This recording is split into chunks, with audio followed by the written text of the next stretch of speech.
Hello दोस्तों, मैं अमित कुमार सिंह आपका अमित सिविल सर्विसेज एकेडमी में स्वागत करता हूं। दोस्तों, हम लोग अपने चैनल पर बिहार स्पेशल अभी पढ़ रहे हैं। इसमें हम लोग बिहार के इतिहास की भी जानकारी ले रहे हैं। तो इसी कड़ी में दोस्तों आज मैं आपके लिए बिहार का इतिहास पार्ट 10 लेकर हाजिर हूं। ठीक है, इसमें हम लोग बिहार के इतिहास के जो भी टॉपिक रहेंगे सबको हम लोग डेली चर्चा कर रहे हैं, क्वेश्चन बना रहे हैं। दोस्तों, क्वेश्चन प्रैक्टिस करते हैं हम लोग। तो आज का पहला क्वेश्चन लेते हैं हम लोग।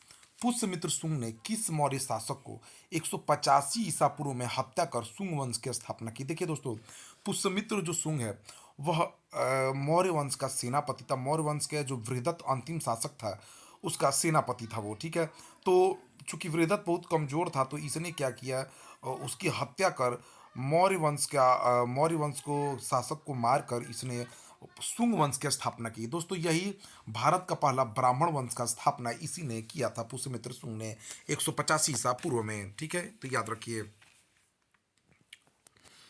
ठीक है, किस राजवंश के काल को वैदिक ब्राह्मण धर्म पुनर्जागरण का काल माना जाता है? देखिए दोस्तों, पुष्यमित्र जो शुंग है वह हिंदू धर्म को उसने प्रोत्साहन किया। ठीक है दोस्तों, इसने संस्कृत भाषा और ब्राह्मण धर्म का पुनरुत्थान किया था।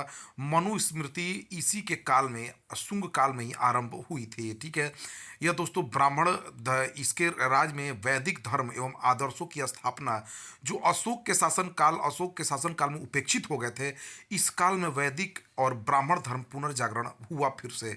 इसलिए इसको वैदिक ब्राह्मण धर्म का पुनर्जागरण काल भी शुंग काल को कहा जाता है। और जो पुष्यमित्र शुंग है वो ब्राह्मण धर्मावलंबी होने के कारण वह बौद्ध धर्मावलंबियों पर बहुत अत्याचार भी किया था। ठीक है, तो किस राजवंश के काल को वैदिक ब्राह्मण धर्म का पुनर्जागरण का काल कहा जाता है? तो शुंग वंश को। देखिए दोस्तों, जो अशोक का मौर्य वंश था, अशोक ने हर धर्मों को समान बताया। वो बुद्ध धर्म अपनाया था उसने, और वो सब धर्मों के प्रति समान भेदभाव रखता था।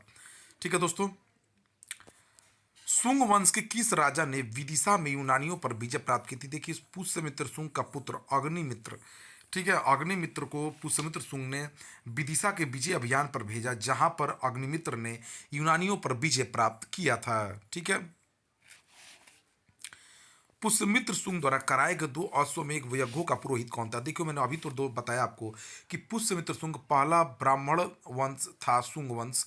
तो इस वंश में दोस्तों क्या हुआ कि वैदिक धर्मों की मान्यता बढ़ी। ठीक है, संस्कृत भाषा का पुनरुत्थान हुआ, ब्राह्मण धर्म का पुनरुत्थान हुआ, मनुस्मृति की स्थापना हुई। और इसी काल में दोस्तों जो है पुष्यमित्र सिंह ने दो अश्वमेध यज्ञ भी करवाए थे। तो इस अश्वमेध यज्ञों में दोस्तों जो है पतंजलि पुरोहित थे। कौन थे? पतंजलि पुरोहित थे इसमें। ठीक है, याद रखिए। मनुस्मृति की रचना किस काल में हुई? तो अभी मैंने बताया कि जो शुंग काल था वो ब्राह्मण वंश का पुनरुत्थान का काल था। इसमें ब्राह्मण वंश अपने अतिशोक्ति पर पहुंचा, सबसे ऊंचाई पर पहुंचा। तो दोस्तों, मनुस्मृति की जो रचना हुई वो शुंग काल में हुई थी। शुंग काल में पाटलिपुत्र पर कौन सा यवन आक्रमणकारी आक्रमण किया था दोस्तों? तो देखिए दोस्तों, पुष्यमित्र शुंग काल में पाटलिपुत्र पर यवन आक्रमणकारी डेमेस्ट्रियस का आक्रमण हुआ था। किसका आक्रमण हुआ था? डेमेस्ट्रियस का। ठीक है, डेमेट्रियस आक्रमण किया था यहाँ पर। किस शुंग शासक ने अशोक द्वारा बनाए गए 84,000 स्तूपों को नष्ट कर दिया? देखिए दोस्तों, अशोक जो सम्राट अशोक थे वो बुद्ध धर्म को मानते थे। उन्होंने बुद्ध धर्म के 84,000 स्तूपों की स्थापना की थी। पुष्यमित्र शुंग जो है ब्राह्मण धर्म को मानता था, और वो ब्राह्मण धर्मावलंबी होने के कारण उसने बौद्धों पर बहुत अत्याचार किया। उसने 84,000 बौद्ध स्तूपों को नष्ट कर दिया था पुष्यमित्र शुंग ने।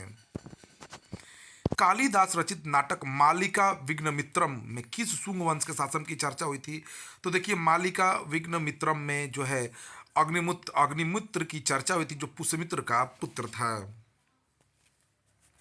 शुंग वंश के अंतिम शासक देवभूति की 75 ईसा पूर्व में हत्या करके किसने मगध पर कणव वंश की स्थापना की? तो मगध पर कणव वंश की स्थापना जो की थी दोस्तों, वह किसने किया था? तो मगध वंश पर कणव की स्थापना वसुदेव ने किया था दोस्तों। ठीक है, वसुदेव ने कणव वंश की स्थापना की थी।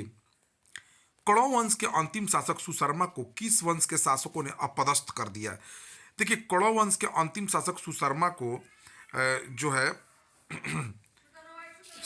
आंध्र सातवाहनों ने अपदस्थ कर दिया था। कुषाण वंश की स्थापना 100 ईसा पूर्व में किसने किया? तो कुषाण वंश की स्थापना 100 ईसा पूर्व में कुजुल कटफिसस ने किया था दोस्तों। किसने किया था? कुजुल कटफिसस ने। इसमें शुंग वंश के बारे में क्या सही है? देखिए, शुंग काल में बाल विवाह का प्रचलन था। एकदम से दोस्तों कन्याओं का विवाह 8 से 12 वर्ष में हो जाता था। पुष्यमित्र शुंग के प्रयास से ही पढ़नी रचित अष्टध्यायी ग्रंथ पर पतंजलि ने महाभाष्य लिखा था। यह भी सही है। बोध गया के विशाल मंदिर के चारों ओर पाषाण वेदिका का निर्माण शुंग काल में हुआ था।